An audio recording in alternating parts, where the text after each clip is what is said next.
బాధ్యత నాది. ఇవాళ బీఆర్ఎస్ వాళ్ళు ఏడుస్తున్నారు.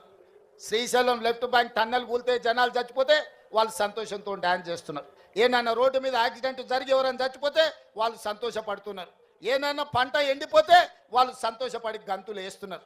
ఇంత పైశాచిక ఆనందం ఎక్కడన్నా ఉంటుందా? ఏందే వాళ్ళ ఆలోచన?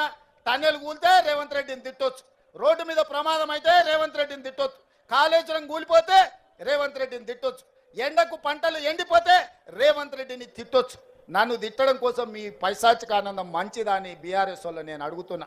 10 ఏళ్ళు ఏల్తిరి దోసుకుంటిరి, 10 నెలలు కూడా కాలేదు, అప్పుడే ఈ ఏడుపులు పెడబొబ్బలేంది? ప్రజలు చచ్చిపోతుంటే బాధతో ప్రభుత్వానికి అండగా నిలబడాలి. ప్రజలకు ఏదైనా కష్టం వచ్చినప్పుడు మనందరం కలిసికట్టుగా ఆదుకోవడానికి ఆలోచన చేయాలి. ప్రజా సమస్యల్ని 10 ఏళ్ల పరిపాలన అనుభవం ఉన్న మీరు మాకు సూచన చేయాలి.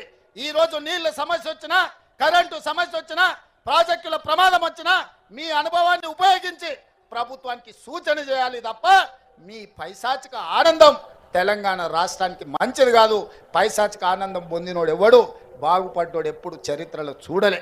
పురాణాల నుంచి నిన్న మొన్నటి ఎన్నికల వరకు ఈ పైశాచిక ఆనందం ఉన్నోళ్ళు బాగుపడ్డది సంగతే లేదు.